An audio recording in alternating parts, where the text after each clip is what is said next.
प्रदेश सरकार के मंत्रिमंडल के मेरे सभी सहयोगीगण, वित्त मंत्री श्री सुरेश खन्ना जी, कृषि मंत्री और पूर्व प्रदेश अध्यक्ष श्री सूर्य प्रताप शाही जी, मंत्रिमंडल के मेरे सभी अन्य वरिष्ठ सहयोगीगण, मान्य विधायकगण, जो मूल पुस्तक है the architect of the new BJP, इसके जो लेखक हैं वरिष्ठ पत्रकार श्री अजय सिंह जी, और इस पुस्तक के जो अनुवादक हैं कि नई भाजपा के शिल्पकार श्री सुनील त्रिवेदी जी,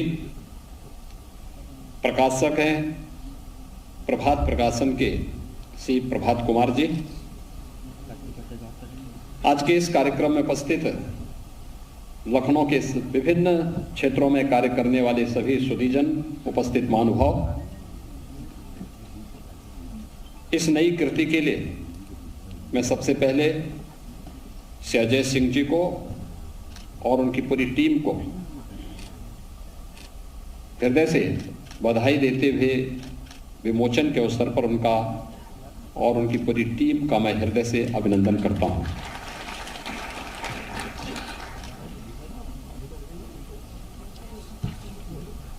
भाइयों बहनों, लोकतांत्रिक व्यवस्था में पार्टी की भूमिका क्या होनी चाहिए और पार्टी केवल एक संगठनात्मक ढांचा मात्र है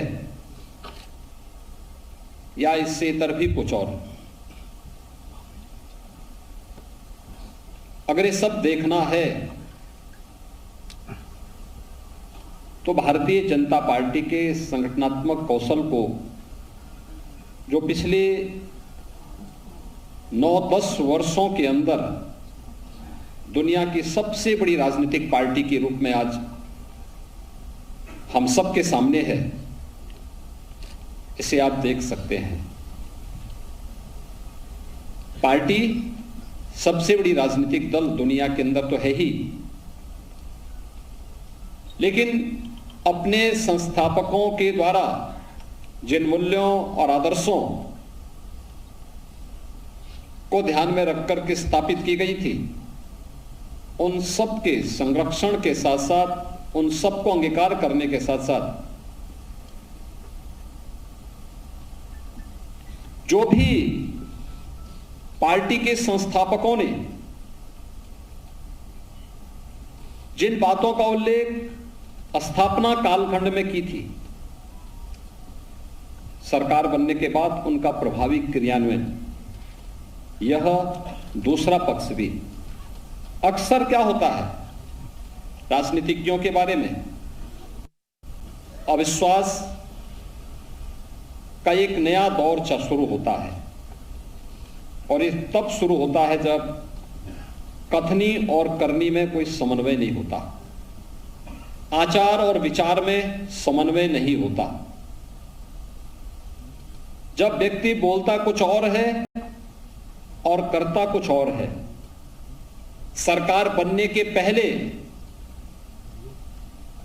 और सरकार बनने के बाद जब उसमें व्यापक अंतर देखने को मिलता है, तब वह विश्वास का प्रतीक बन जाता है।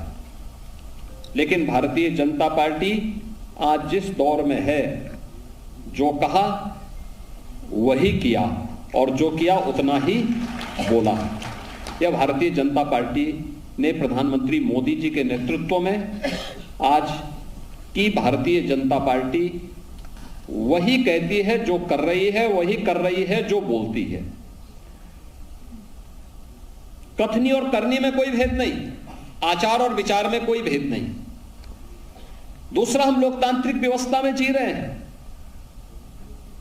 और लोकतांत्रिक व्यवस्था में लोकतंत्र की जो सबसे सहज और सरल परिभाषा दी है, वह अमेरिका के पूर्व राष्ट्रपति इब्राहिम लिंकन ने दी थी। वह यानी लोकतंत्र क्या है? जनता का शासन, जनता के द्वारा, जनता के लिए। आपने देखा होगा प्रधानमंत्री पद के लिए नामित होने पर मोदी जी ने पूरे देश के अंदर एक आह्वान किया था, स्टैच्यू ऑफ यूनिटी। भारत के वर्तमान शिल्पी, जो वर्तमान भारत है, इसके शिल्पी के रूप में लौह पुरुष सरदार वल्लभ भाई पटेल की दुनिया की सबसे बड़ी प्रतिमा की स्थापना के समय हर गांव से और हर परिवार से लौह संग्रह और वहां की पवित्र मिट्टी का संग्रह करने का अभियान चला था। आज आप लोहा यानी खेत में काम करने वाला किसान हो या श्रमिक हो या कोई कारखाना हो, वहां से थोड़ा थोड़ा लोहा जो एकत्र हुआ था, इस एकत्रीकरण ने आज दुनिया की सबसे बड़ी प्रतिमा लौह पुरुष सरदार वल्लभ भाई पटेल की गुजरात में स्थापित की है, सरदार सरोवर के तट पर। और केवल इन्हीं कार्यक्रमों में टेक्नोलॉजी का उपयोग कैसे होना है, टेक्नोलॉजी किस रूप में प्रभावी हो सकती है, संगठनात्मक रूप में करना है तो ऑनलाइन सदस्यता के अभियान को आगे बढ़ाया। 18 करोड़ सदस्य भारतीय जनता पार्टी के पास आज के दिन पर मौजूद हैं। और अगर इसी टेक्नोलॉजी का उपयोग करना है तो जनधन अकाउंट के माध्यम से दुनिया के अंदर पहला देश है जिसने हर गरीब का अपना बैंक का खाता खोल दिया। याद करिए, जब जनधन अकाउंट के लिए एक आह्वान हुआ था, बहुत सारे लोगों को लगता था कि ये तो एक लोगों को जो है केवल एक ख्याली पुलाव खिलाने की बात हो सकती है। लेकिन जब इस सदी की सबसे बड़ी महामारी के दौरान एक गरीब के खाते में पैसे देने की बात आई तो पैसा डीबीटी के माध्यम से अकाउंट में पहुंच गया। उसको बैंक जाने की आवश्यकता नहीं, उसके सामने किसी को चेक लेकर के जाने की आवश्यकता नहीं पड़ी। इतने बड़े पैमाने पर पैसे का लेन देन हर गरीब तक पहुंचाने का कार्य हुआ, लेकिन बिना किसी मानवीय हस्तक्षेप के। दूसरा, भ्रष्टाचार पर प्रहार का एक कितना सशक्त माध्यम बना। आज हम सब इस बात को देख सकते हैं कि हम कोई पैसा यहां से भेजते हैं, देश के अंदर 4 करोड़ गरीबों के मकान बने, मकान का एक एक पाई गरीब के खाते में जाता है। 10 करोड़ गरीबों के शौचालय बने, एक एक पैसा उसके अकाउंट में चला जाता है।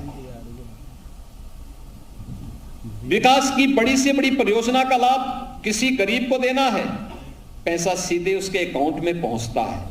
लाभार्थी परक योजनाओं का लाभ उस तक सीधे पहुंच रहा है, बीच में कोई मध्यस्थ नहीं। टेक्नोलॉजी का उपयोग पार्टी के लिए भी और जनता के लिए भी कैसे हम बना सकते हैं, उपयोगी उसे बना सकते हैं, यह उदाहरण भी पहली बार देश के अंदर किसी ने प्रभावी ढंग से लागू किया। केवल योजना बनाना नहीं, अक्सर होता है बहुत सारे लोग योजनाएं बना सकते हैं, बहुत सारे लोगों के पास आइडिया ही नहीं होते, लेकिन यहां तो आइडिया भी मोदी जी के अपने हैं। उनके योजनाओं, उसको योजना का एक स्वरूप देना, यह भी मोदी जी का है, और फिर प्रभावी ढंग से उसका क्रियान्वयन होना भी, यह पक्ष भी हम प्रभावी रूप से देख सकते हैं। और भाइयों बहनों, अगर हम इस सब बातों को देखते हैं कि आज जो नई भाजपा हम सबके सामने है, पूरे देश में विस्तार है, सबसे बड़ी सदस्यता के साथ साथ अपने एक बेहतरीन संगठनात्मक ढांचे के साथ में अपने मूल्यों और आदर्शों के लिए कार्य कर रही है। वे सभी मुद्दे, अक्सर हम इन चीजों को देखते थे जिन मुद्दों पर अक्सर हमारी खिंचाई होती थी। 2014 के पहले अक्सर ये मुद्दे चलते थे। हम लोग जब जाते थे तो लोग बोलते थे राम मंदिर के बारे में क्या होने जा रहा है।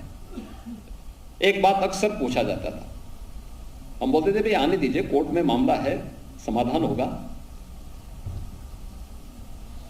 तो अगर हम लोग कोई नारा उस समय दे देते थे तो उसके साथ ही एक नई लाइन दूसरी तरफ से और उभरती थी। लेकिन आज इस पे कोई प्रश्न नहीं कर सकता। आज अयोध्या में राम जन्मभूमि की समस्या का पूरी तरह समाधान ही नहीं हुआ, बल्कि प्रधानमंत्री जी ने आकर के सभी जो भी आशंकाएं थी